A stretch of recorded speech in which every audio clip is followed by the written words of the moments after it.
हाँ जी, स्वागत है आपका सिरेमिक एकेडमी के प्लेटफ़ॉर्म पर। तो दिसंबर महीने के करंट अफ़ेयर की सीरीज़ में इस वीडियो के अंदर अपन पढ़ेंगे नेशनल करंट अफ़ेयर।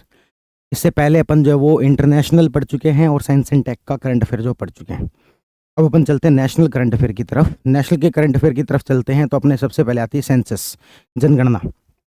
ये जो जनगणना है, ये भारत की 16वीं जनगणना होगी और स्वतंत्रता के बाद 8वीं जनगणना होगी। स्वतंत्रता के बाद कौन सी? 8वीं। और ओवरऑल देखते थे हम 16वीं जनगणना ये हमारी होगी। सेंसस भारत में करवाने का जो काम है मिनिस्ट्री ऑफ होम अफेयर्स के द्वारा, गृह मंत्रालय द्वारा करवाया जाता है। इसके द्वारा गृह मंत्रालय द्वारा, गृह मंत्रालय के अंदर एक पद है जिसका नाम है रजिस्ट्रार जनरल। क्या नाम है? Registrar general. तो रजिस्ट्रार जनरल के द्वारा गृह मंत्रालय के अंदर ये आपके सेंसस जो करवाई जाती है। अभी ये जो सेंसस होने वाली है, इसको अभी ये 12 दिसंबर को कैबिनेट की अप्रूवल मिल गई है और इसके ऊपर 11,000 करोड़ रुपए खर्च होने वाले हैं। ऐसे एग्जैक्ट अपन देखें तो 11,178 करोड़ है, पर याद रखने के लिए 11,000 करोड़ रुपए याद किया जा सकता है। कैसे याद करें? तो भाई 2011 के अंदर लास्ट सेंसस हुई थी और इस वर्ष जो वो नया सेंसस जो 11,000 करोड़ रुपए खर्च होने वाले हैं। अप्रूवल कब मिली है? 11 + 1 12 दिसंबर को अप्रूवल मिली है। 16वीं जनगणना है, स्वतंत्रता के बाद 8वीं है, मिनिस्ट्री ऑफ होम अफेयर्स कराती है। उसके अंदर भी रजिस्ट्रार जनरल द्वारा ये करवाई जाती है। इसके लिए एक्ट भी बना हुआ है। तो जो भी हमारे सेंसस है, इसको पावर कहाँ से मिलती है मिनिस्ट्री ऑफ होम अफेयर्स को? तो इसके लिए 1948 का सेंसस एक्ट है। कौन सा एक्ट है? 1948 का सेंसस एक्ट है। और इसके अलावा एक नियमावली बनी हुई है जो कि है 1990 की। नियमावली जो है वो कब की है? 1990 की है।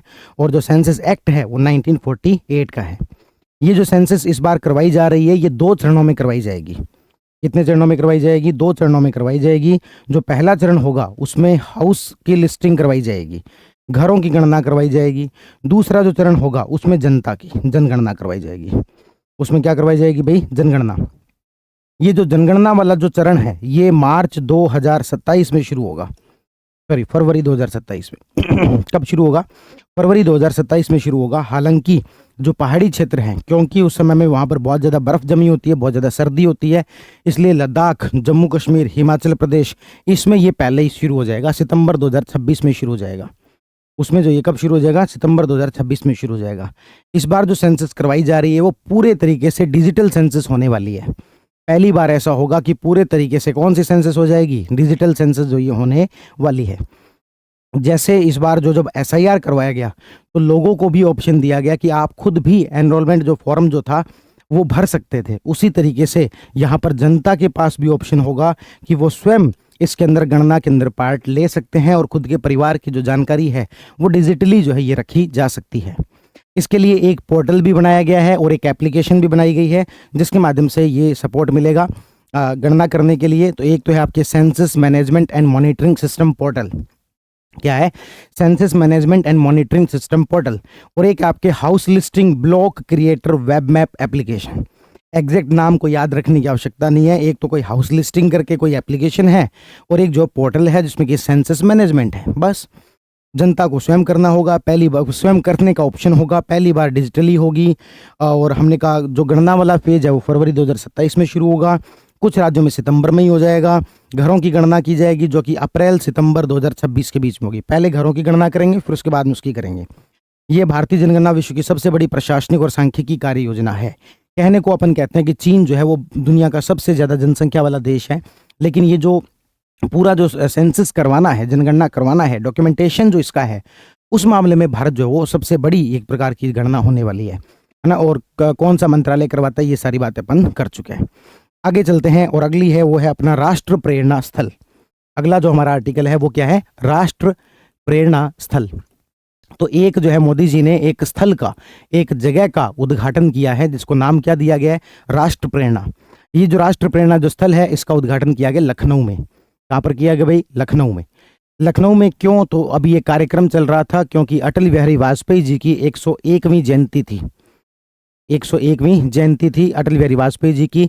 इस मौके पर कार्यक्रम के दौरान प्रधानमंत्री मोदी जी ने इसका उद्घाटन किया। और ये जो है नाम में क्या दिया हुआ है? राष्ट्र प्रेरणा।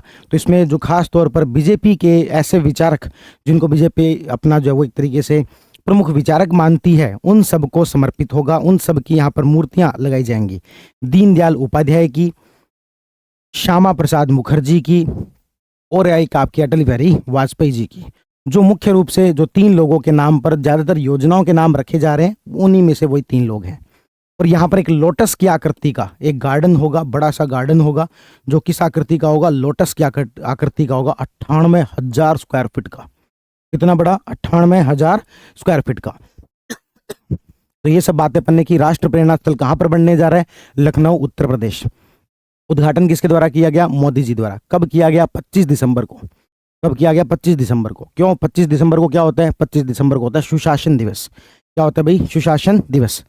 ये पूरा जो है वो 65 एकड़ में फैला हुआ है। इसमें से 65 एकड़ में से कमल की आकृति का एक अत्याधुनिक संग्रहालय यहां पर बनाया जा रहा है 98,000 स्क्वायर फीट एरिया में। कितनी लागत आएगी? 230 करोड़ रुपए लागत आने वाली है। और इस परिसर में 65 फीट ऊंची कांस्य प्रतिमाएं, कौन सी प्रतिमाएं? कांस्य प्रतिमाएं जो है यहाँ पर होंगी। कौन कौन सी? पंडित दीनदयाल उपाध्याय, इनके जो मूर्तिकार हैं उनका नाम है राम सुथार। और ये जो दो हैं, श्यामा प्रसाद मुखर्जी और अटल बिहारी वाजपेयी, इनके मूर्तिकार का नाम है माटू राम। क्या नाम है? माटू राम। ठीक है, तो एक राम से शुरू हो रहा है, एक राम से खत्म हो रहा है, राम सुथार और माटू राम। तो दीनदयाल उपाध्याय जी की है, उनके कौन है? राम सुथार। और इनके कौन है? माटू राम। ठीक है, और कितना पैसा खर्च होने वाला है? 230 करोड़ रुपए खर्च होने वाला है। और यहाँ पर क्या बनाया जाएगा? लोटस की आकृति का संग्रहालय, सॉरी संग्रहालय है ना, मैंने शायद अभी गार्डन बोल दिया था, संग्रहालय। 98,000 स्क्वायर फीट का ये टोटल जो है ये संग्रहालय होगा। ओवरऑल अपन देखें 65 एकड़ एरिया के अंदर ये राष्ट्र प्रेरणा स्थल बनाने जा रहे हैं। उद्घाटन मोदी जी ने किया, 25 दिसंबर को किया। 25 दिसंबर इसलिए याद रखनी है क्योंकि इस दिन जो है सुशासन दिवस होता है, जिस दिन जो अटल बिहारी वाजपेयी जी का जन्म हुआ था। तो इसलिए हम कह रहे हैं 101वीं जयंती थी। कौन सी जयंती थी? 101वीं जयंती थी। ठीक है, आगे बात करते हैं परमवीर दीर्घा। परमवीर चक्र जिनको मिला है, ऐसे परमवीर चक्र विजेता जो हैं, 27 ऐसे परमवीर चक्र विजेता आज तक रहे हैं हमारे, उनके चित्र जो यहाँ पर लगेंगे। ठीक है, इसका उद्घाटन द्रौपदी मुर्मू जी ने किया। कहां पर है ये आपके? कब किया? 16 दिसंबर को। विजय दिवस होता है तो राष्ट्रपति भवन के अंदर एक ऐसी दीर्घा बनाई है ना। तो परमवीर दीर्घा कहां पर है? राष्ट्रपति भवन में। किसने उद्घाटन किया? द्रौपदी मुर्मू जी ने। कब किया? 16 दिसंबर को। 16 दिसंबर को क्या होता है? विजय दिवस। 16 दिसंबर को क्या होता है? विजय दिवस। क्या होगा इसमें? सॉरी 21, हाँ मैंने 27 बोल, 21 विजेताओं के यहाँ पर क्या परमवीर विजेताओं के क्या लगे हुए? चित्र लगे हुए हैं। यहाँ पर पहले क्या थे? ब्रिटिश सहायक अधिकारियों के चित्र जो वो लगे हुए थे। ठीक है ना, तो एक अपन ने यहाँ पर बात कर ली किसकी? परमवीर दीर्घा की। किसकी बात कर ली भाई? परमवीर दीर्घा। ये परमवीर दीर्घा जो कहां पर? तो हमने कहा जी राष्ट्रपति भवन में, प्रेसिडेंट हाउस। और किसके द्वारा? द्रौपदी मुर्मू जी के द्वारा। कब की गई? 16 दिसंबर विजय दिवस के मौके पर। क्या होंगे इसमें? 21 परमवीर जो विजेता हैं हमारे, उनके चित्र लगे होंगे। पहले यहाँ पर ब्रिटिश अधिकारियों के चित्र लगे हुए थे। ठीक है, तो तीन बातें अभी तक हमने पढ़ ली। राष्ट्र प्रेरणा स्थल के बारे में पढ़ लिया, एक आपके जो परमवीर दीर्घा के बारे में पढ़ लिया, और एक आपकी जनगणना के बारे में पढ़ लिया। आगे बढ़ते हैं। आगे बढ़ने पर आता है कि संथाली भाषा में भारतीय संविधान की एक प्रति जो वो लॉन्च की गई है। आपको पता है कि हमारे संविधान के अंदर 8वीं अनुसूची में 22 भाषाओं को अनुसूचित भाषा का दर्जा दिया गया है। इसमें हमने 92वें संविधान संशोधन से 4 भाषाओं को जोड़ा था। उसमें से एक थी बोडो, एक थी संथाली, एक थी डोगरी और एक थी मैथिली। उसी में से एक भाषा है संथाली, जो संथाल प्रदेश है आपके बिहार और ये झारखंड वाला जो बॉर्डर है, यहाँ पर संथाल प्रदेश पड़ता है। तो यहाँ पर बोली जाने वाली भाषा है संथाली। तो उसको लेकर जो है कि संविधान जो लॉन्च, मतलब जो अपना जो संविधान है ना, वो संथाली भाषा में ट्रांसलेट करके प्रॉपर सरकार द्वारा जो इसको बनाया गया है। तो 25 दिसंबर को, ये भी कब? सुशासन दिवस के मौके पर, है ना। संथाली जो भाषा है उसकी लिपि कौन सी है? जैसे अपन कहते हैं हिंदी भाषा है, लिपि कौन सी है? देवनागरी। उसी तरीके से संथाली जो भाषा है उसकी लिपि कौन सी है? ओल चिक्की। क्या नाम है? ओल चिक्की। आप इसको ऐसे भी याद रखिए, चिट्टी लोखा ना, चिट्टी लोखा चलता है ना बिहार के अंदर, जैसे अपनी दाल बाटी चलती है उसी प्रकार का लिट्टी चोखा, सॉरी लिट्टी चोखा, चौकी लिटा नहीं, लिट्टी चोखा, तो उसी प्रकार का ओल चिक्की, है ना। ये इनकी क्या है? लिपि है। 1925 में पंडित रघुनाथ मुर्मू द्वारा जो इसको विकसित किया गया था। 2025 इसका क्या है? शताब्दी वर्ष है। तो ये भी इसका एक कारण है भाई। 1925 में ये लिपि जो है एक तरीके से पूरे तरीके से डेवलप की गई थी, और अब इसका क्या है? शताब्दी वर्ष है। संथाली भाषा को 22वें संविधान संशोधन द्वारा ये सब बात अपन कर चुके हैं। अभी आपको पता है कि बहुत सारे हमारे जो जगह हैं उनके नाम बदले गए, जैसे कि आपके कर्तव्य पथ किया गया। उसी तरीके से जो प्रधानमंत्री जो आपके कार्यालय है ना, जिसका पहले नाम हुआ करता था पीएमओ, क्या नाम होता था? पीएमओ। पीएमओ से भी पहले इसका नाम हुआ करता था, मैंने आपको जो पॉलिटिकल रिवीजन क्लास है उसके अंदर बताया था, एक कुछ नाम था, मैं नाम भूल रहा हूँ उसका। 1977 में जो इसका नाम है वो किया था आपके पीएमओ, प्राइम मिनिस्टर ऑफिस, ठीक है। अब इसका जो नाम है वो कर दिया है सेवा तीर्थ। क्या नाम कर दिया है? सेवा तीर्थ, ठीक है ना। तो सेवा तीर्थ नाम कर दिया है। एक आपको पता होना चाहिए कि आपके जो पीएमओ है इसके अंदर एक तो प्रधानमंत्री वाला जो सेक्रेटेरिएट है वो आता है, एक आपके कैबिनेट सचिवालय भी आता है ना, एक आपके एनएसए यानी कि नेशनल सिक्योरिटी एडवाइजर जो है उनका ऑफिस भी आता है। इस तरीके से यहाँ पर मुख्य रूप से 3 चीजें आती हैं। क्या क्या? नेशनल सिक्योरिटी एडवाइजर, कैबिनेट सचिवालय और प्रधानमंत्री वाला ऑफिस। तो यहाँ पर जो है इसको 3 नाम दे दिए गए हैं। एक को सेवा तीर्थ 1 जिसमें कि प्रधानमंत्री कार्यालय पीएमओ आता है, सेवा तीर्थ 2 जिसको कि कैबिनेट सचिवालय आता है, सेवा तीर्थ 3 जिसके अंदर एनएसए का कार्यालय आता है। ये पूरा जो जो आसपास में जो चीजें हैं उसको पूरे को नाम दे दिया सेवा तीर्थ कॉम्प्लेक्स। क्या नाम दे दिया है? सेवा तीर्थ कॉम्प्लेक्स। तो भारतीय प्रधानमंत्री का कार्यालय का नाम बदल के क्या कर दिया गया? सेवा तीर्थ। और इसे साथ ही इसे साउथ ब्लॉक से एग्जीक्यूटिव एनक्लेव 1 में सेवा तीर्थ कॉम्प्लेक्स में स्थानांतरित जो कर दिया गया। पहले कहाँ पे था? साउथ ब्लॉक में था। अब इसको स्थानांतरित करके और इसका ये नाम दे दिया सेवा तीर्थ, ठीक है। तो अभी तक अपन ने इस पेज के अंदर 2 जो है महत्वपूर्ण आर्टिकल पढ़ लिए। एक तो किसके बारे में? सेवा तीर्थ के बारे में, और एक आपके जो संथाली भाषा के अंदर जो संविधान की प्रति लॉन्च की गई है उसके बारे में, जो कि कब की गई है? 25 दिसंबर को, क्योंकि 1925 के अंदर ये ओल चिक्की जो लिपि है वो संकलित की गई थी और उसके 100 वर्ष पूरे हो चुके हैं, ठीक है। अब बढ़ते हैं आगे। आगे बढ़ने पर आपके जो अगला आर्टिकल है वो है भारत का पहला वाइल्ड लाइफ सेफ हाईवे। देखो नॉर्मली हमें ये समस्या देखने को मिलती है कि जब हम बड़े जो हाईवे हैं उसके बाद ऊपर जब चलते हैं, क्योंकि कहीं ना कहीं ये जो हाईवे है पहले जो आपके जानवर जो हैं उन्हीं के स्थान रहे होंगे, उसी में से काट के अपन ने सड़कें बनाई हैं, नेशनल हाईवे बनाए। अब बाकी जो रोड होती है उसमें तो चलो फिर भी काम चल जाता है, हालांकि वो भी खतरनाक ही है, पर उसमें फिर भी चलो काम चल जाता है। लेकिन हाईवे पर जो है साधनों की स्पीड बहुत ज़्यादा होती है और अचानक से जब व्हीकल आते हैं तो बहुत बार जो एक्सीडेंट हो जाते हैं, नुकसान होता है, बहुत सारे लोगों की डेथ भी इस वजह से होती है। तो हमने एक ऐसा हाईवे बनाया है जिसके अंदर एक रेड मार्क लगा होगा, है ना। पूरे हाईवे में ऐसा नहीं है कि सारा ही जो क्षेत्र है वो जानवरों का था, है ना। कुछ बीच बीच में ऐसे सेगमेंट आते हैं, तो बीच बीच में ऐसे जो सेगमेंट आते हैं उसके लिए एक अलग से उसको रेड मार्क कर दिया जाएगा। तो उसको जो है इस तरीके से क्या कर दिया जाएगा? रेड मार्क कर दिया जाएगा। इस तरीके से ऐसे रेड मार्क कर दिया जाएगा, है ना। इसकी वजह से क्या होगा? लोगों को पता लग जाएगा कि यहाँ स्पीड थोड़ी सी कम रखनी है, यहाँ पर स्पीड थोड़ी क्या रखनी है? कम रखनी है। तो इस प्रकार से यहाँ पर रेड मार्किंग जो वो की जाएगी, ठीक है। तो बस यही बात अपने मैं आपको यहाँ पर बताने वाला था कि यहाँ पर रेड मार्किंग इस प्रकार से की जाएगी। तो ऐसा भारत का पहला वाइल्ड लाइफ सेफ हाईवे बनाने जा रहे हैं। भारत का क्या है? पहला है ऐसा वाइल्ड लाइफ सेफ हाईवे, जो कि भारतीय राष्ट्रीय राजमार्ग प्राधिकरण यानी कि NHAI द्वारा मध्य प्रदेश के NH45 भोपाल से जबलपुर के बीच लगभग 12 किलोमीटर का लंबा जो हिस्सा है हिरन सिंदूर खंड, वहां पर जिसको किया गया है। कम से कम इसमें क्या बातें याद रखनी है कि किसने किया है? NHAI ने किया है। दूसरी बात, कौन से हाईवे पर? NH45 पर। किस पर किया है? NH45 पर, जो कि भोपाल और जबलपुर के बीच का एरिया आ गया। क्या की गई यहाँ पर? टेबल टॉप रेड मार्किंग की गई है ना। 2 किलोमीटर लंबे हिस्से पर ये रेड मार्किंग की गई है। एक और चीज याद रखना भाई, कैसे था ये जानवरों का क्षेत्र, कैसे था? तो ध्यान रखना यहाँ पर दुर्गावती टाइगर रिजर्व था, मतलब था क्या, अभी भी है आसपास में जो है दुर्गावती टाइगर रिजर्व है और नौरादेही अभयारण्य।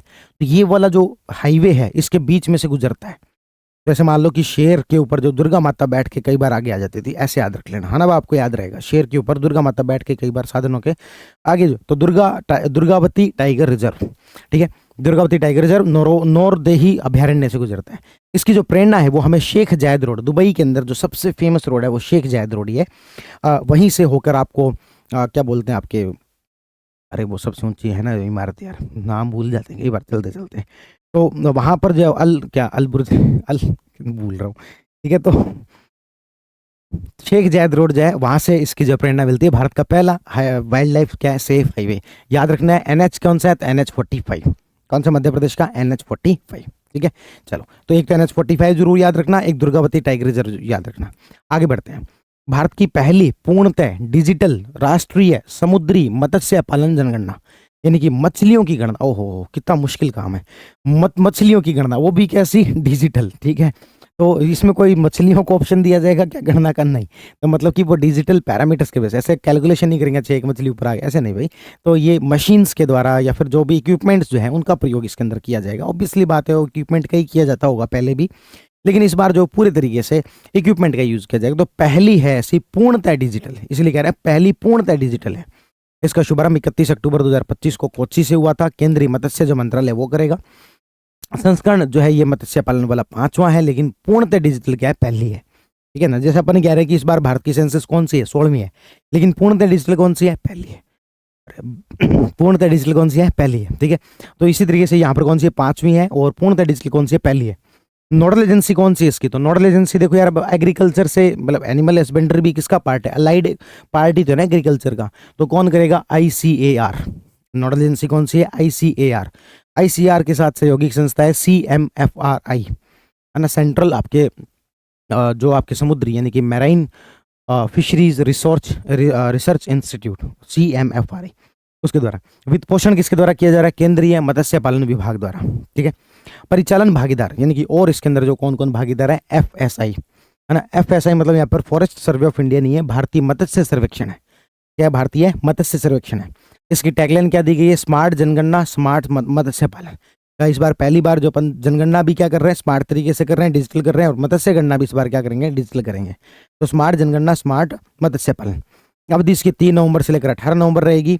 लक्ष्य क्या है कि 9 जो अपने कोस्टल स्टेट है और 4 जो यूटी हैं उसके 4-5 गांवों के लगभग 12 लाख से अधिक मछुआरा परिवारों को कवर जो वो किया जाएगा। 4-5 गांवों के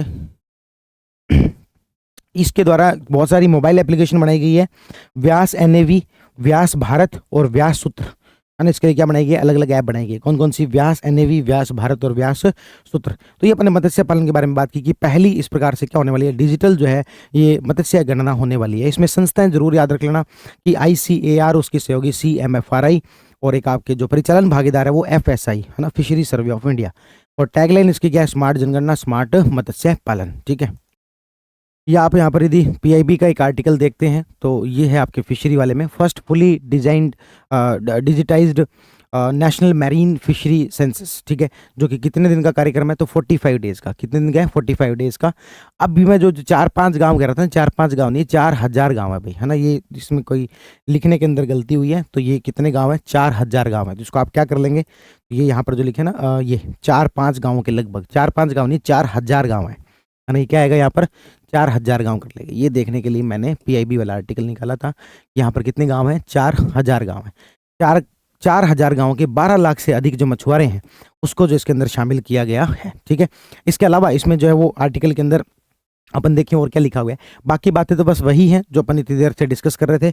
एक बात इसके अंदर जो और लिखी गई है वो ये है कि ये जो पूरी की पूरी जो कवायद है, ये प्रधानमंत्री मत्स्य किसान समृद्धि शाह जो MPMMKSSY जो योजना है उसका पार्ट है।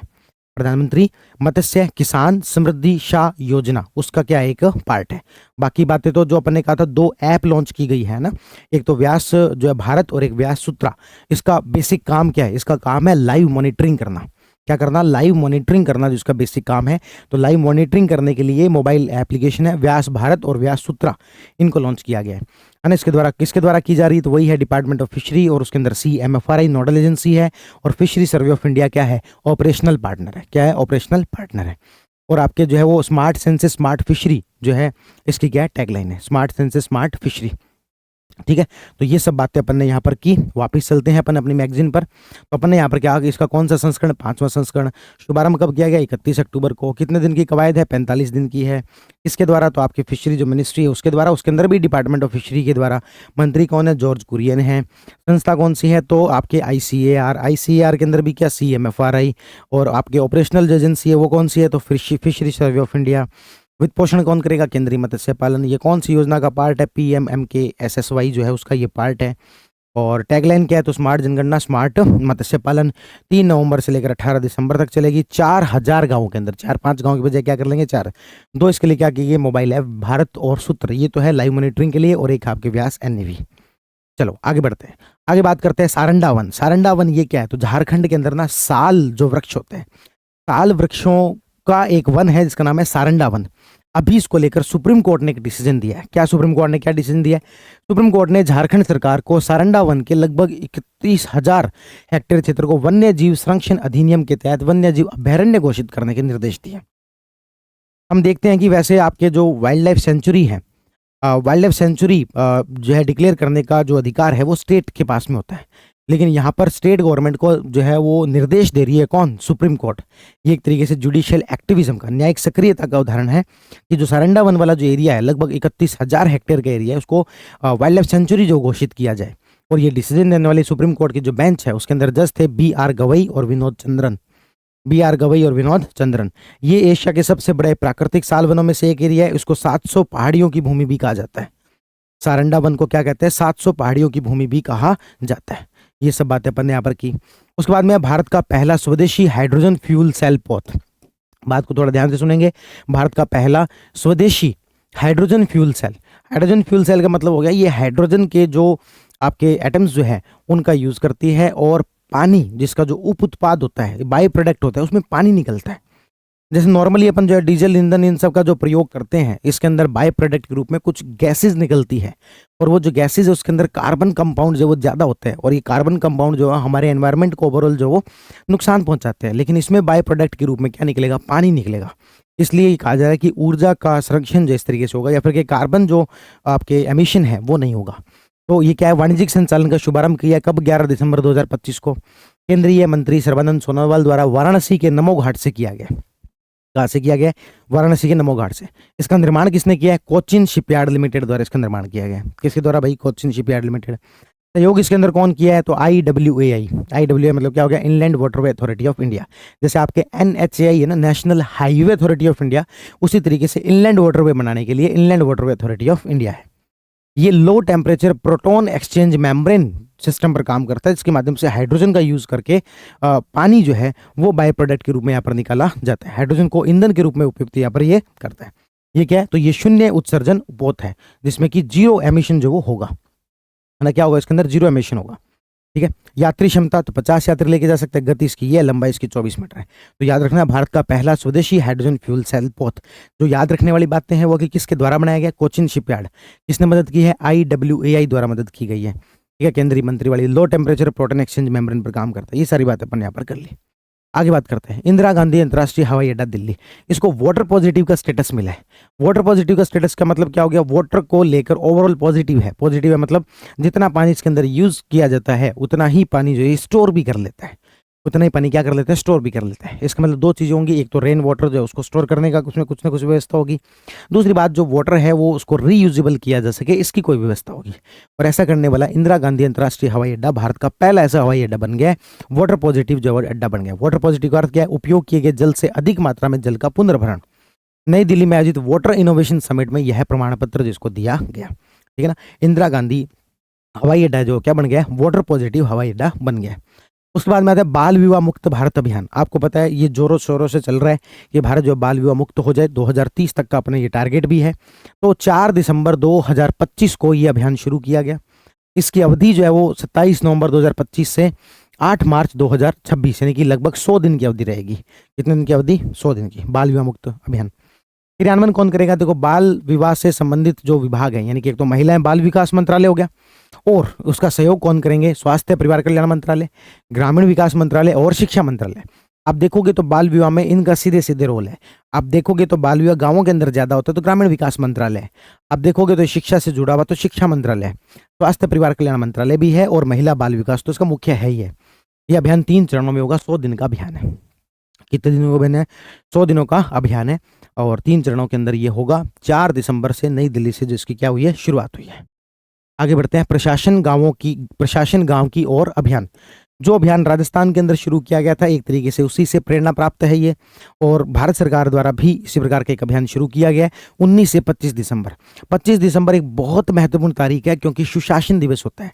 इसी दिन के मौके पर अपन ने देखा प्रेरणा स्थल का उद्घाटन किया गया। इसी दिवस के मौके पर अपन ने देखा एक और क्या था, 25 दिसंबर को ही परमवीर दीर्घा तो 16 दिसंबर की थी। उसके बाद अगला जो आर्टिकल पढ़ा था वो था आपके 25 दिसंबर। एक बार देख लेते हैं। 25 दिसंबर को एक और चीज़ अपन ने देखी थी।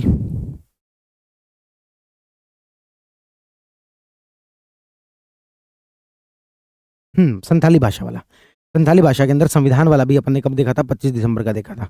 तो प्रशासन गांवों की ओर जो अभियान है ये 19 से लेकर 25 दिसंबर तक चलेगा। क्यों? क्योंकि 25 दिसंबर क्या होता है? सुशासन दिवस होता है, गुड गवर्नेंस डे। और गुड गवर्नेंस क्या होती है? गुड गवर्नेंस होती है कि जब आप लास्ट माइल कनेक्टिविटी, लोगों तक पहुंचो, तो लोगों तक पहुंचने के लिए क्या? प्रशासन गांवों की ओर अभियान, है ना। तो इसके लिए सुशासन सप्ताह 2025 के तहत प्रशासनिक सुधार और लोक शिकायत विभाग के द्वारा, है ना, प्रशासनिक सुधार विभाग के द्वारा इसको शुरू किया गया।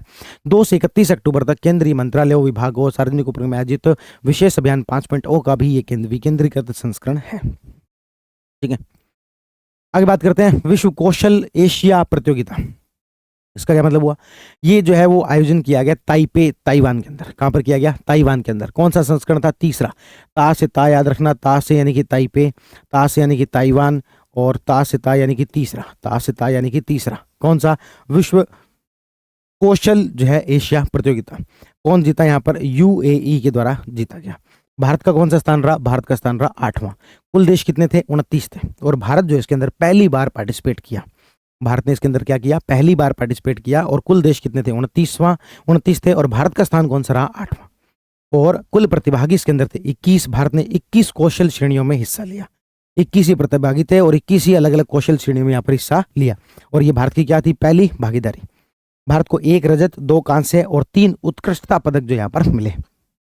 कितने रजत? 1 रजत, 2 कांस्य और 3 उत्कृष्टता पदक। एक बार वापिस सारी बात याद करेंगे तो विश्व जो है आपके कौशल एशिया जो आपके प्रतियोगिता है, इसका आयोजन किया गया। कहां पर किया गया? ताइपे, ताइवान में। कौन सा संस्करण था? तीसरा। लेकिन भारत ने क्या किया? इसके अंदर पहली बार पार्टिसिपेट किया। भारत की रैंक कौन सी रही? 8वीं। पहले नंबर पर कौन रहा? यूएई। कितने देश थे? 29 देश। भारत के कितने प्रतिभागी थे? 21। कितनी कौशल के अंदर? 21 के अंदर। ठीक है, भारत को कितने क्या रजत कितने पदक? तो हमने कहा 1 रजत पदक, 2 कांस्य पदक और 3 जो है यहाँ पर क्या मिले? उत्कृष्टता पदक। 3 यहाँ पर क्या मिले? उत्कृष्टता पदक। ये सब अपन ने यहाँ पर बात की। ठीक है, अब किस किस को क्या मिले? तो रजत पदक, रजत तो एटलीस्ट याद रख ही लेना, तो वो थी मुस्कान। कौन थी? मुस्कान। पेंटिंग और डेकोरेटिंग के अंदर, लड़कियों की वैसे पेंटिंग ज़्यादा अच्छी होती है, तो मुस्कान को पेंटिंग और डेकोरेटिंग में। 2 जो कांस्य है उसमें से एक रोबोट सिस्टम बनाया शिवम सिंह ने। तो लड़के जो ऐसे करते रहते, कभी फ्रिज खोल दिया, कभी रेडियो खोल दिया, तो रोबोट बना दिया। Robot system integration Shivam Singh और दिनेश आर ने। और कांस्य इंडस्ट्रियल डिजाइन टेक्नोलॉजी को। 3 मिले उत्कृष्टता वाले, तो एक आपके जो है वो सॉफ्टवेयर एप्लीकेशन के लिए, एक वेब टेक्नोलॉजी के लिए और एक इलेक्ट्रिक इंस्टॉलेशन के लिए। आदित्य नंदन, धनुष और मोहम्मद मफाज पीआर। नाम याद रहे तो ठीक बात है, नहीं तो यार अब देखो इतने सारे नाम याद रखना उतना प्रैक्टिकल है नहीं। बाकी मतलब कम से कम क्लास में तो कम करवाना जो प्रैक्टिकल नहीं है। हाँ, आप 3-4 बार पढ़ो इस मैगजीन को, क्योंकि मैंने आपको बार बार कहा हुआ है, जब भी आपका एग्जाम होता है उससे 3 या 4 महीने पुराना जो करंट अफेयर है, खासतौर पर पिछले 3 महीने का, वो बहुत ज़्यादा इंपॉर्टेंट होता है। तो दिसंबर, जनवरी और फरवरी ये आपके लिए बहुत ज़्यादा इंपॉर्टेंट है। इन 3 महीनों की जो मैगजीन कम से कम 4 बार तो पढ़नी है, क्योंकि 5 अप्रैल को पीएसआई का पेपर है। यदि आप आरएस का पेपर देते हो जो कि मई या जून में होगा, या फिर मैं कहूँ कि भाई जो फर्स्ट ग्रेड या सेकंड ग्रेड का जो पेपर देंगे वो इस प्रकार के फैक्ट ना भी याद रखें तो चलता है। तो अब ये जो भी करंट अफेयर की क्लासेज होती है, करंट अफेयर की जो मैगजीन होती है, ये सब लोगों के लिए एक बराबर इंपॉर्टेंस नहीं रखती है। सब लोगों को एग्जाम के अकॉर्डिंग स्मार्ट तरीके से इसको पढ़ना होता है ना। जो कैंडिडेट स्मार्ट तरीकों को समझ लेता है वो फायदे में रहता है। तो ये अपन यहाँ पर बात कर रहे थे कौन सा? तो विश्व कौशल एशिया प्रतियोगिता आयोजन कहाँ पर? ताइपे में। संस्करण कौन सा? तीसरा। प्रथम स्थान कौन? यूएई। ये सारी बात अपन कर चुके हैं। आगे बात करते हैं सम्मेलन वगैरह की। तो यूएसए का एक इंटर गवर्नमेंटल जो है सम्मेलन हुआ, जो कि इसका 20वां सेशन था। कौन सा सम्मेलन था? इंटर गवर्नमेंटल, यानी कि अलग अलग जो सरकारें हैं वो इसके अंदर पार्टिसिपेट करती है। किसका है? यूनेस्को का है। इंटर गवर्नमेंटल समिति जो है उनका है ये। आयोजन कहाँ पर हुआ? लाल किला, नई दिल्ली। भारत ने पहली बार इसकी मेजबानी की है। वैसे कौन सा सेशन है? 20वां, लेकिन भारत ने क्या किया है? पहली बार इसकी मेजबानी की है। अध्यक्षता किसके द्वारा की गई? विशाल वी शर्मा। ये कौन है? यूनेस्को के अंदर भारत के जो है परमानेंट रिप्रेजेंटेटिव कौन है? विशाल वी शर्मा। विशाल, ताकि हम जो वो विशाल तौर पर बहुत सारे स्थानों को यहाँ पर शामिल कर पाए, तो विशाल वी शर्मा नाम याद रखना। यूनेस्को के अंदर अपने रिप्रेजेंटेटिव हैं। नोडल एजेंसी कौन सी रहेगी? देखो यूनेस्को का काम है संस्कृति का, तो कौन रहेगी? संस्कृति मंत्रालय और संगीत नाटक अकेडमी। संस्कृति मंत्रालय फिर भी आप गैस कर लोगे, संगीत नाटक अकेडमी का जरूर याद रखना। तो यूनेस्को की कौन सी समिति? अंतर सरकारी समिति। कौन सा सेशन? 20वां। किसने पार्टिसिपेट किया? विशाल वी शर्मा ने। कहाँ पर हुई? आपके लाल किला में। और भारत ने क्या किया? पहली बार जिसके अंदर शामिल हुई है। संस्कृति मंत्रालय और संगीत नाटक अकेडमी। अमूर्त सांस्कृतिक विरासत की सुरक्षा के लिए 2003 के अंदर जो है 32वां जो सेशन था यूनेस्को का, उसके अंदर इसको जो है अपनाया गया था। अब देखो मेरी बात सुनो, आपको पता है अपन पढ़ गया तो यूनेस्को का भी 43वां जो सेशन हुआ था उज्बेकिस्तान के अंदर, जिसमें भारत को 2025 से लेकर 29 तक का मेंबर बनाया गया एग्जीक्यूटिव बोर्ड के अंदर। ठीक है, तो ये एक ना अमूर्त सांस्कृतिक विरासत है, इस चीज़ को थोड़ा सा आप समझो, ये थोड़ी सी समझने वाली बात है। वो ये है कि यूनेस्को के अलग अलग काम हैं, उसमें से एक है वर्ल्ड हेरिटेज साइट। कौन सी साइट? हेरिटेज। एक तो है वर्ल्ड हेरिटेज साइट को बढ़ावा देना, इसके अलावा एक और है जिसको अपन बोलते हैं intangible cultural heritage site. Intangible cultural, cultural का मतलब हो गया सांस्कृतिक, है ना। तो सांस्कृतिक के अंदर अभी दीपावली को और शामिल किया गया है। इससे पहले कुंभ का मेला, योगा, नौरोज, इनको भी शामिल किया हुआ है।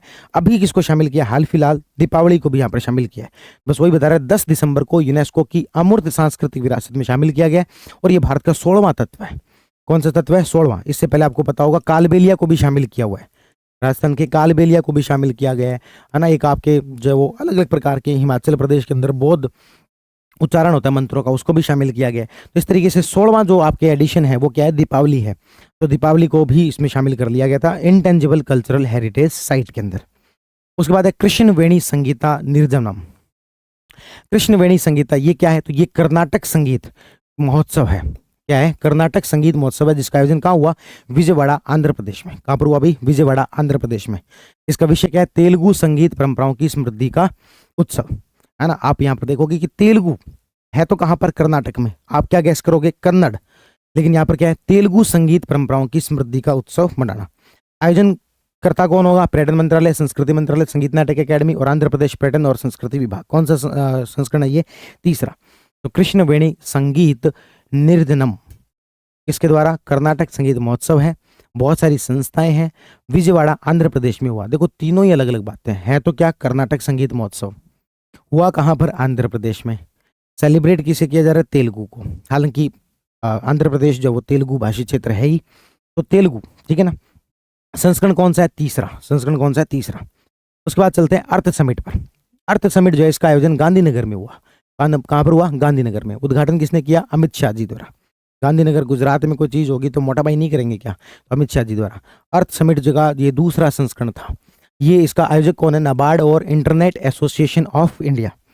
क्या है इसकी थीम? क्या है इसकी थीम? है वैश्विक परिवर्तन के लिए ग्रामीण नवाचार को सशक्त बनाना। ग्रामीण नवाचार के लिए, है ना, तो रूरल एरिया के अंदर इनोवेशन। कुल मिलाकर ये कोऑपरेटिव सोसाइटी जो है ना उसको लेकर एक कार्यक्रम है। तो एक तो याद रखना अर्थ समिट।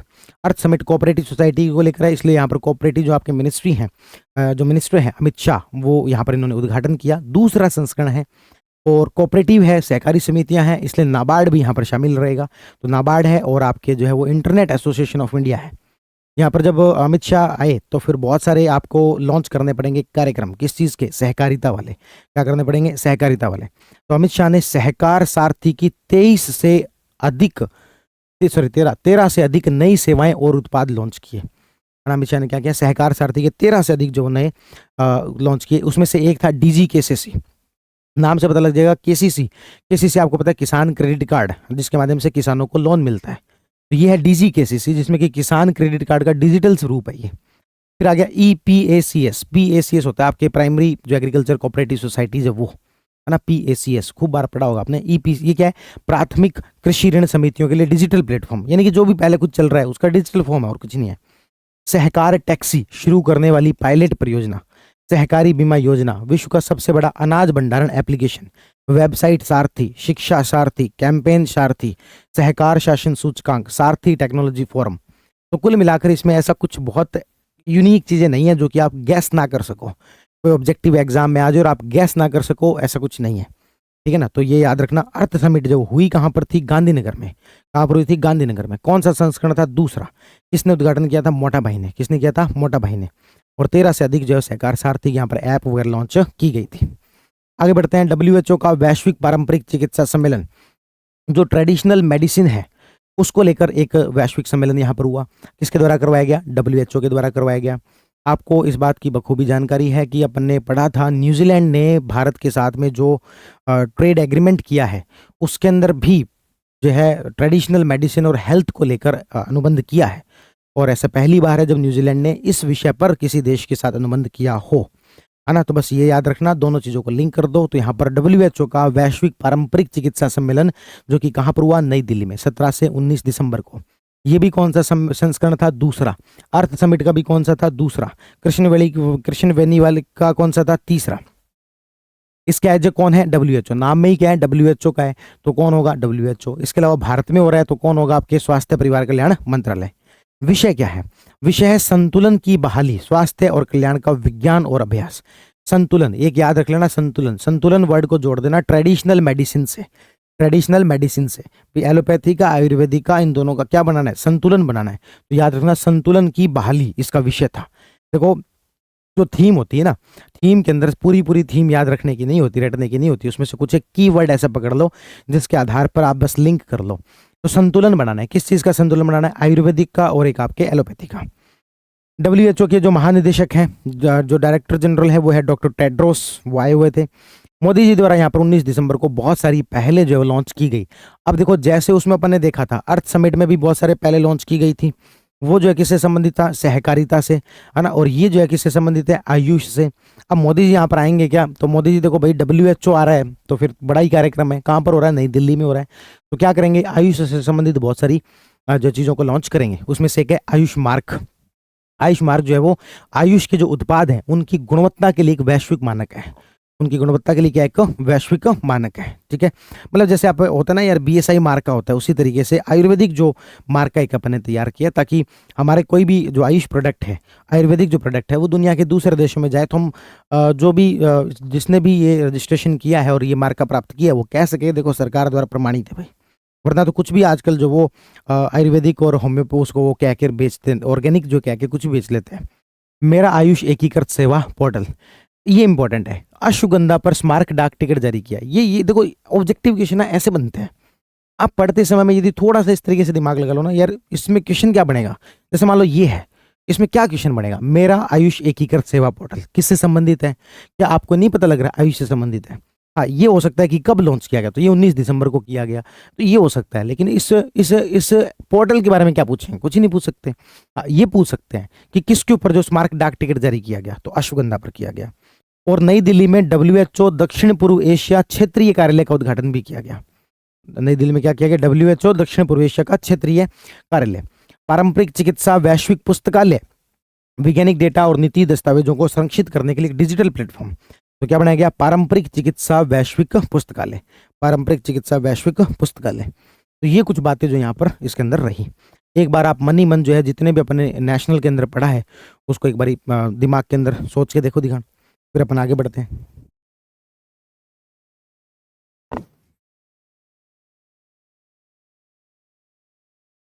गले को थोड़ा सा आराम देना जरूरी है भाई, गला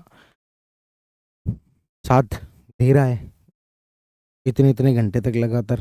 गले के हम आभारी हैं, धन्यवाद इस गले का जो 5-5 घंटे लगातार नॉन स्टॉप रिवीजन क्लास में साथ दे देता है।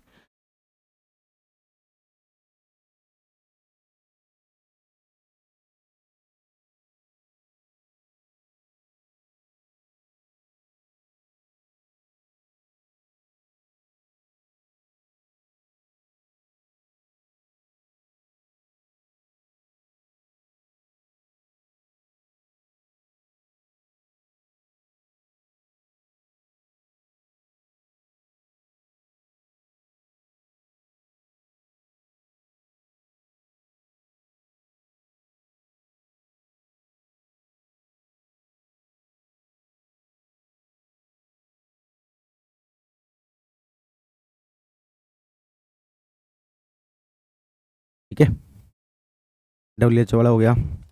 अब आता है भारत अंतर्राष्ट्रीय विज्ञान महोत्सव। ये कहाँ पर हुआ, पंचकुला हरियाणा में। देखो पंचकुला हरियाणा में खूब सारे कार्यक्रम हुए, उसमें से अभी एक थोड़ी देर आगे और आएगा गीता वाला, है ना। गीता तो वैसे भी हरियाणा में हुई थी, कुरुक्षेत्र के अंदर, मतलब वो जो आपकी महाभारत है, तो वो आप वैसे मैं याद करवा दूंगा या गैस कर लोगे। तो अंतर्राष्ट्रीय विज्ञान महोत्सव भी कहाँ हुआ है, पंचकुला हरियाणा के अंदर हुआ है। तो अभी आप दोनों चीज़ों को किसी तरीके से जो लिंक कर दो तो याद हो जाएंगे। कैसे, गीता का विज्ञान से सीधा कनेक्शन है, गीता का क्या है, भगवत गीता क्या है, विज्ञान से सीधा कनेक्शन है, ठीक है। वो भी हरियाणा में हुआ, ये भी हरियाणा में हुआ, अब दोनों कर दिया लिंक, अब आपको याद रहने की पॉसिबिलिटी बढ़ गई। तो भारतीय अंतर्राष्ट्रीय विज्ञान महोत्सव कहाँ हुआ, आयोजन पंचकुला हरियाणा में। विषय क्या था, विज्ञान से समृद्धि। अब इसमें थीम जो है ना, विज्ञान विज्ञान मत मैच कर देना, क्योंकि ऑप्शन ऐसा आएगा कि भी सारे ही विज्ञान ही होंगे उसके अंदर। इसमें कोई एक ऐसा वर्ड याद करो जो कि आपको लगता है कि वो नहीं होगा। अब विज्ञान महोत्सव यदि पूछा जा रहा है, बाई चांस थीम पूछ ली, तो 4 ऐसी थीम देंगे, चारों में साइंस होगा, फिर आप कहोगे ओहो ये तो गलत हो गया। तो इसमें कुछ ऐसे कोई चीज निकालो जो कि जो है थोड़ा सा हटके हो, है ना। तो यहाँ पर क्या, विज्ञान से समृद्धि, ये याद रख लेना, बस समृद्धि याद रख लेना, विज्ञान से समृद्धि आएगी भाई, ठीक है। आत्मनिर्भर भारत के लिए संस्करण कौन सा था, ये 11वां। कौन सा संस्करण था, 11वां। एक और एक तो अपन ने हरियाणा के अंदर क्या पढ़ा था, गीता वाला, और एक अपन हरियाणा में क्या पढ़ रहे हैं, ये विज्ञान महोत्सव। तो संस्करण कौन सा है, 11वां। कौन सा संस्करण, 11वां। कौन सा मंत्रालय, तो विज्ञान प्रौद्योगिकी मंत्रालय तो है ही, इसके अलावा पृथ्वी विज्ञान मंत्रालय भी है। इसके अलावा कौन सा है, पृथ्वी विज्ञान मंत्रालय। सहयोगी संस्था विश्व भारती, तो देखो इसमें कई सारे हैं भाई। नोडल मंत्रालय अलग है, सहयोगी संस्था विश्व विज्ञान भारती है, समन्वयक संस्था भारतीय उष्ण कटिबंधीय मौसम विज्ञान संस्थान IITM पुणे है। समन्वयक संस्था IITM पुणे है। अब देखो विज्ञान के नाम पर अपन तो कहाँ जाना चाहते हैं, IIT में जाना चाहते हैं। कहाँ जाना चाहते हैं, IIT में, तो IITM पुणे। सहयोगी संस्था विज्ञान भारती, उद्देश्य क्या है, उद्देश्य है पारंपरिक ज्ञान प्रणालियों को आधुनिक वैज्ञानिक अनुसंधान से जोड़ना। उसके तहत नई दिल्ली में विज्ञानिका विज्ञान साहित्य महोत्सव भी आयोजित किया गया, है ना। तो इसी के तहत क्या किया गया, नई दिल्ली में विज्ञानिका, क्या है विज्ञानिका, विज्ञान साहित्य महोत्सव, ये भी आयोजित किया गया, ठीक है। चलो, आप लोगों को लग रहा होगा कि आपको कुछ चीजें याद नहीं हो रही हैं, तो फिर से वापस मैं आपको एक बार थोड़ा सा रिवाइज करवा देता हूँ। सम्मेलन के अंदर हमने एक पढ़ा था अर्थ समिट। क्या पढ़ा था, अर्थ समिट। याद करो कहाँ हुआ था, गांधीनगर में। कौन सा संस्करण था, दूसरा। किसने उद्घाटन किया था, मोटा भाई ने। कौन इसके अंदर जो संस्था रहेगी, नाबार्ड। नाबार्ड के साथ में एक और आपकी संस्था थी, ठीक है। इसके अलावा इसमें क्या रहेंगे, 13 सहकार सारथी से संबंधित ऐप लॉन्च किए गए, है ना। तो बस मेन बातें तो यही थी। उसके बाद WHO का ये जो आपके ट्रेडिशनल जो मेडिसिन है उसको लेकर एक कार्यक्रम हुआ। कहाँ पर हुआ, तो आप कहोगे नई दिल्ली के अंदर। क्या हुआ, मोदी जी ने खूब सारी ऐप वगैरह लॉन्च की, उसमें से आयुष मार्ग याद रखना, और एक आपके जो आपके क्या कहते हैं, अश्वगंधा पर जो वो टिकट जारी की गई वो याद रखना। WHO के जो महानिदेशक है वो टेड्रोस करके कोई है। यूनेस्को का जो है एक आपके 20वां अंतर सरकारी समिति, 20वीं नहीं सॉरी, इंटर गवर्नमेंटल कमेटी की 20वां सेशन हुआ। कहाँ पर हुआ, नई दिल्ली में। कहाँ पर हुआ, नई दिल्ली में, लाल किले पर, है ना। इसमें भारत के स्थायी प्रतिनिधि कौन है, विशाल शर्मा। और दीपावली जो है उसको यूनेस्को का इंटेंजिबल हेरिटेज कल्चर जो है उसमें 16वें तत्व के रूप में जोड़ा गया है, ठीक है। अर्थ समिट हो गया, WHO हो गया। एक हमने पढ़ा था कृष्ण वेणी। क्या पढ़ा था, कृष्ण वेणी। ये कहाँ पर हुआ था, विजयवाड़ा आंध्र प्रदेश। कहाँ हुआ था, विजयवाड़ा आंध्र प्रदेश, ठीक है। कि क्या इसका विषय क्या था, तमिल जो साहित्य था उसको समृद्ध करना है। अच्छा, ये आपके विज्ञान, अभी हमने क्या पढ़ा है, विज्ञान महोत्सव। क्या पढ़ा है, अंतर्राष्ट्रीय विज्ञान महोत्सव। अंतर्राष्ट्रीय विज्ञान महोत्सव कहाँ हुआ है, तो ये हुआ है पंचकुला हरियाणा में। कहाँ हुआ है, पंचकुला हरियाणा में। इसकी थीम क्या है, इसकी थीम है विज्ञान से समृद्धि। इसकी क्या है, विज्ञान से समृद्धि, आत्मनिर्भर भारत की ओर। इसमें संस्थाएं कौन सी है, इसमें आपके डिपार्टमेंट, आपके जो विज्ञान प्रौद्योगिकी मंत्रालय तो है ही, इसके अलावा पृथ्वी विज्ञान मंत्रालय भी है, एक आपके IITM पुणे भी है, सहयोगी संस्था में विज्ञान भारती है, ठीक है। ये सब अपन ने यहाँ पर पढ़ा। आगे बढ़ते हैं, तो लगभग चीजें आपको याद है। उसके बाद में आता है काशी तमिल समागम। अच्छा, मुझे एक बात और बता दो, अब एक वो आपके कौशल एशिया प्रतियोगिता हुई थी, वो कहाँ पर हुई थी, आपको कहोगे ताइपे में। ताइपे कहाँ पड़ता है, ताइवान में। कौन सा संस्करण था, तीसरा। अब मुझे बताओ ता याद आ रहा है कि नहीं आ रहा, ताइपे ताइवान तीसरा। कम से कम यदि आपको ताइवान याद आ गया तो तीसरा तो 100% याद आ जाएगा। भारत को कितने मेडल, तो हमने कहा 1 रजत पदक, 2 आपके कांस्य पदक और 3 उत्कृष्टता पुरस्कार। रजत पदक किसको, मुस्कान को। किसमें, पेंटिंग में। और 2 जो आपके रजत पदक, सॉरी हाँ नहीं रजत हो गया, 2 कांस्य, 2 जो कांस्य थे उसमें से वो लड़का था शिवम, ठीक है ना, जिस जो कि क्या कुछ वो बना दिया आपके रोबोट वगैरह, ठीक है ना, जो आपको बताया था। चलो आगे बढ़ते हैं। काशी तमिल समागम।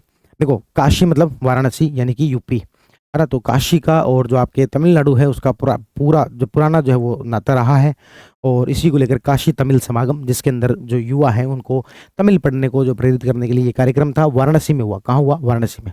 समापन कहाँ हुआ, रामेश्वरम में। तो इस तरीके से दोनों का क्या हो गया, गठजोड़ हो गया, काशी तमिल समागम।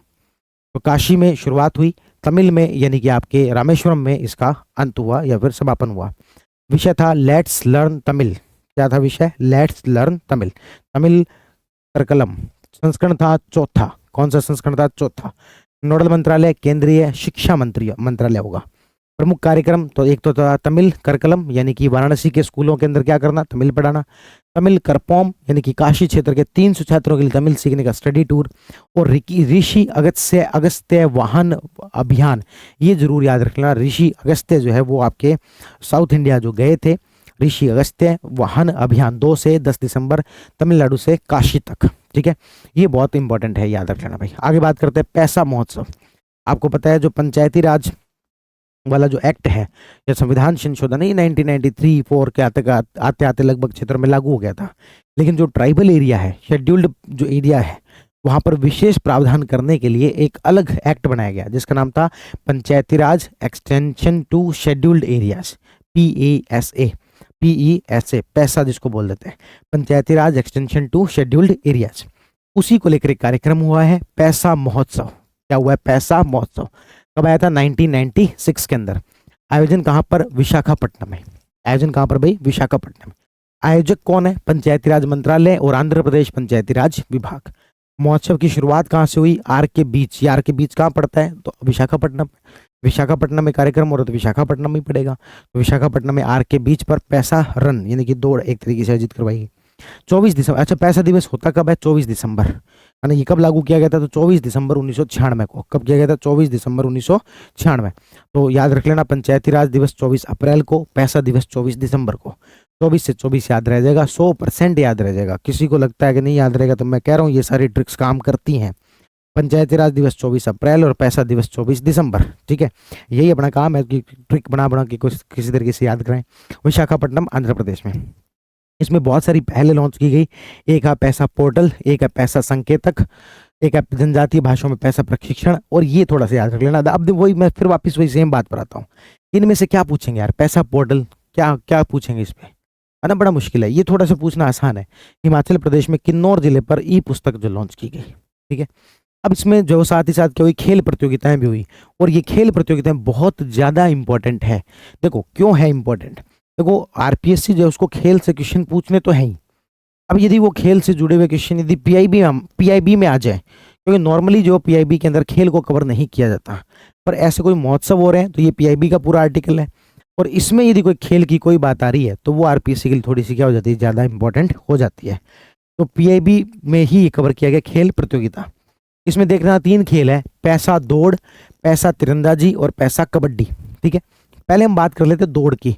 दौड़ में पुरुष वर्ग में पहला स्थान अतुल का था, दूसरा स्थान सूरज का था। ज्यादा अपने काम का नहीं, हालांकि काम का तो मैं कह रहा हूँ कुछ भी पूछ सकते हैं। पर महिला वर्ग में दौड़ में राजकुमारी का नाम याद रखना। महिला वर्ग में प्रथम स्थान पर कौन रही, राजकुमारी। अब आते तीरंदाजी, आर्चरी। आर्चरी में पहले नंबर पर इधर पुरुषों में झारखंड, दूसरे पर राजस्थान। लड़कियों में पहले पर राजस्थान, दूसरे पर झारखंड। ठीक है, तो लड़कों में दूसरे पर कौन, बद्रीलाल मीणा। और लड़कियों में पहले पर कौन, खुशी नानोमा। कौन, खुशी नानोमा। ठीक है, तो याद रख लेना भाई, तीरंदाजी में पहले नंबर पर लड़कियों वाले में कौन है, खुशी, जो कि राजस्थान की है। तीरंदाजी में दूसरे पर लड़का वर्ग में बद्रीलाल। कबड्डी के अंदर मध्य प्रदेश, झारखंड, ये सब जिसके अंदर आ जाएंगे। ठीक है, तो ये यहाँ पर बताया गया कि कौन से में पैसा प्रतियोगिता। उसके बाद है मुख्य सचिवों का 5वां राष्ट्रीय सम्मेलन। जैसे मुख्यमंत्रियों का सम्मेलन होता है उसी तरीके से मुख्य सचिवों का होता है। तो ये भारतीय, इसका देखो आयोजन वाला थोड़ा सा इंपॉर्टेंट है भाई, क्योंकि ये अपन नॉर्मली गैस नहीं करेंगे। भारतीय कृषि अनुसंधान संस्थान पूसा के द्वारा, अध्यक्षता प्रधानमंत्री जी के द्वारा। ये बड़ा इंपॉर्टेंट पॉइंट है भाई। मुख्य सचिवों का सम्मेलन है, अपन जो सोच लेंगे कि भाई कोई नॉर्मल व्यक्ति के द्वारा अध्यक्षता की गई होगी, लेकिन याद रखना प्रधानमंत्री। इसका थीम क्या है, विकसित भारत के लिए मानव पूंजी। मुख्य सचिव मतलब आईएएस, आईएएस मतलब ह्यूमन रिसोर्स, आईएएस मतलब कि भारत का सबसे अच्छा ह्यूमन रिसोर्स। इसलिए याद रख लेना इसमें थीम जो है उसकी क्या है, मानव पूंजी। फिर मैंने आपको कहा कि थीम कैसे करना होता है, कोई एक कीवर्ड पकड़ो जिसको सम्मेलन से मैच कर दो। मुख्य सचिव है मतलब कि आईएएस है, तो भारत का सबसे महत्वपूर्ण ह्यूमन रिसोर्स भारत सरकार का कौन है, आईएएस है, तो मानव पूंजी। ठीक है, उसके बाद में आता है एआई महाकुंभ। एआई महाकुंभ जो कहाँ पर हुआ, नई दिल्ली में। एआई महाकुंभ कहाँ हुआ, नई दिल्ली में। आयोजक कौन, गुरु गोविंद सिंह इंद्रप्रस्थ विद्यालय। सहयोग अखिल भारतीय तकनीकी शिक्षा परिषद और आउटलुक पत्रिका। थीम क्या थी, तो एआई विकास, एआई का महाकुंभ। एआई महाकुंभ कहाँ पर, नई दिल्ली में। ठीक है, उसके बाद राष्ट्रीय सहकारी सम्मेलन। राष्ट्रीय सहकारी सम्मेलन का हुआ पंचकुला हरियाणा में। तो भाई देखो, एक तो पंचकुला में अपन ने विज्ञान महोत्सव पढ़ा था। विज्ञान महोत्सव का मुझे संस्करण बता दो। लो, मैं कह रहा हूँ सब लोगों को नहीं याद हुआ तो मेरे ट्रिक्स जो वो कोई काम की नहीं है फिर। विज्ञान महोत्सव का संस्करण ऐसे तो शायद आपको याद आए कि ना आए, लेकिन ये आपको याद आना चाहिए क्योंकि मैंने आपको बताया था 11वां संस्करण। और कैसे याद किया था कि एक तो मैंने कहा था गीता महोत्सव आएगा हरियाणा में, एक आपके विज्ञान आएगा, एक और एक कितने 11। हालांकि एक और है यहाँ पर, कौन सा, सहकारी सम्मेलन। ठीक है, इसकी थीम क्या है, सहकार से समृद्धि। सहकार से समृद्धि, अपन ने समृद्धि एक और पकड़ा था, विज्ञान से समृद्धि, है ना। तो यहाँ पर इस तरीके से लगा लो कि पंचकुला में 2 हुए, पंचकुला में कितने हुए, 2। एक तो विज्ञान वाला हुआ था, उसकी थीम भी क्या थी, विज्ञान से समृद्धि। एक सहकार वाला हुआ, उसकी थीम भी क्या है, सहकार से समृद्धि। अब बताओ, ये दोनों अब याद होने की पॉसिबिलिटी और ज्यादा बढ़ गई क्योंकि अब अपन ने क्या किया, थीम को भी जोड़ दिया, है ना। तो ये याद रख लेना भाई। आयोजक कौन है, तो कृषक भारती कोऑपरेटिव लिमिटेड कर्बको। ठीक है, पहले अपन ये जो महत्वपूर्ण जो तथ्य हैं उनको पढ़ लेते हैं। केरल जो है वो चरम गरीबी से मुक्त होने वाला भारत का पहला राज्य बन गया है। ये डिक्लेयर किसने किया, केरल सरकार ने किया है। केरल सरकार ने खुद को खुद ही डिक्लेयर कर दिया कि हम जो चरम गरीबी से मुक्त होने वाले पहला राज्य बन गए हैं। एक्चुअल में क्या है कि केरल सरकार ने पिछले साल जो एक सर्वे करवाया था, लगभग 61,000 ऐसे परिवार जो कि चरम गरीबी मतलब एक्सट्रीम पॉवर्टी, उसका कोई पैरामीटर लिया होगा, है ना। तो उसको देखा कि इससे ज्यादा गरीब लोग जो हो केरल में कितने हैं, उनको तो भाई थोड़ा सा ऊपर लेके आओ, एलिमिनेट करो। ठीक है, तो इस तरीके से जो चरम गरीबी से मुक्त होने वाला पहला राज्य कौन सा हो गया, केरल।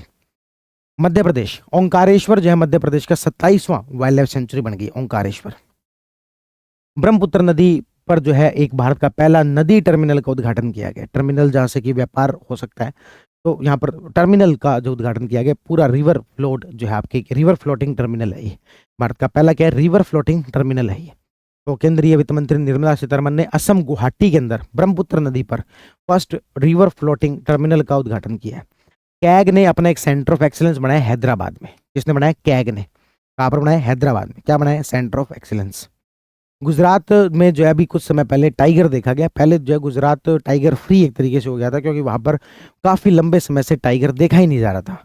33 साल बाद वहां पर टाइगर देखने को मिला है रतनमा वन्य जीव अभयारण्य में। तो इस तरीके से गुजरात 33 साल बाद वापस टाइगर स्टेट बन गया है। वापस क्या बन गया, टाइगर स्टेट, यानी कि वहां पर टाइगर देखा गया। मध्य प्रदेश हाल ही में नक्सलवाद मुक्त घोषित कर दिया गया, है ना। हाल ही में कौन सा राज्य नक्सलवाद मुक्त घोषित कर दिया, मध्य प्रदेश। हालांकि नक्सलवाद को लेकर भारत सरकार का जो अभियान है वो काफी जोरों शोरों से चल रहा है। बहुत सारे जो क्षेत्र है जो कि नक्सलवाद से मुक्त हो चुके हैं, उसमें से मध्य प्रदेश। गृह मंत्रालय ने बीएसएफ में कांस्टेबल भर्ती के लिए अग्निवीरों का जो आरक्षण है वो 10% से बढ़ाकर 50% कर दिया है। कुछ समय पहले एक अग्निवीर योजना आई थी जिसका काफी ज्यादा विरोध हुआ था। सरकार का ये कहना था कि भाई जो अग्निवीर 4 साल की ट्रेनिंग करने के बाद या 4 साल की सर्विस करने के बाद वापिस भी यदि आ गए, हालांकि 25% को तो हम स्थायी कर ही देंगे, लेकिन जो वापिस भी आ गए तो उनका जो ट्रेनिंग है उसका हम फायदा लेंगे और उनको दूसरी सेवाओं के अंदर जो वो शामिल करेंगे। लेकिन उस समय में ऐसे कोई रिजर्वेशन वगैरह ज़्यादा कुछ नहीं किए गए थे। सीएपीएफ वगैरह में किया गया था 10% ऐसे कांस्टेबल भर्ती के अंदर भी 10% किया गया था। लेकिन यहाँ पर अब बढ़ा के कितना कर दिया, 10% से 50% कर दिया है। आप कहोगे कांस्टेबल यानी कि पुलिस, यानी कि तो स्टेट का सब्जेक्ट होता है, लेकिन हम यहाँ पर बात कर रहे हैं बीएसएफ के अंदर कांस्टेबल की। आप किसकी कर रहे हैं, बीएसएफ में कांस्टेबल की। तो ये याद रखना, बीएसएफ में जो कांस्टेबल है उसमें अग्निवीरों का आरक्षण 10% से बढ़ाकर कितना कर दिया है, 50% कर दिया है। मध्य प्रदेश हाल में क्या हो गया, नक्सलवाद मुक्त हो गया है। गुजरात क्या बन गया, टाइगर स्टेट बन गया है। कैग ने हैदराबाद में क्या किया, सेंटर ऑफ एक्सीलेंस। ब्रह्मपुत्र नदी पर क्या, first river floating terminal. Madhya Pradesh में ओंकारेश्वर 27वां वाइल्ड लाइफ सेंचुरी। केरल गया चरम गरीबी से क्या हो गया, मुक्त हो गया। अब आते हैं आपके सम्मेलन पर। सम्मेलन श्रम और रोजगार शिखर सम्मेलन। श्रम और रोजगार शिखर सम्मेलन नई दिल्ली में। आयोजक केंद्रीय ट्रेड यूनियन परिसंघ। आतंकवाद निरोधी नई Delhi, NIA national investigation agency. आयोजक को गैस करना यहाँ पर बहुत आसान है। आतंकवाद पर काम ही NIA करती है, NIA बनी ही आतंकवाद के लिए है। केंद्रीय ट्रेड यूनियन परिसंघ, श्रम रोजगार। उद्योग संपर्क, ये देखो आपके लिए क्या रहेगा, सरप्राइजिंग एलिमेंट रहेगा। उद्योग संपर्क अभियान नई दिल्ली में हुआ। आयोजक कौन, DRDO। DRDO तो आप बिल्कुल भी गैस नहीं करोगे, इसलिए याद रखना उद्योग संपर्क अभियान DRDO। सशक्त समाज सशक्त समृद्ध भारत नई दिल्ली। सरस आजीविका फूड फेस्टिवल नई दिल्ली। 22वां CII वार्षिक स्वास्थ्य शिखर सम्मेलन, तो ये भी नई दिल्ली। अखिल भारतीय पुलिस महानिदेशक जो है वो आपके कहाँ पर हुआ, रायपुर छत्तीसगढ़। ये थोड़ा सा इंपॉर्टेंट है, 60वां दिवस था, ये संस्करण था। विकसित भारत सुरक्षा आयाम, यहाँ पर क्या है, सुरक्षा। विश्व आपदा प्रबंधन, देखो आपदा जो है ज्यादातर कहाँ आती है, पहाड़ी क्षेत्र में आती है।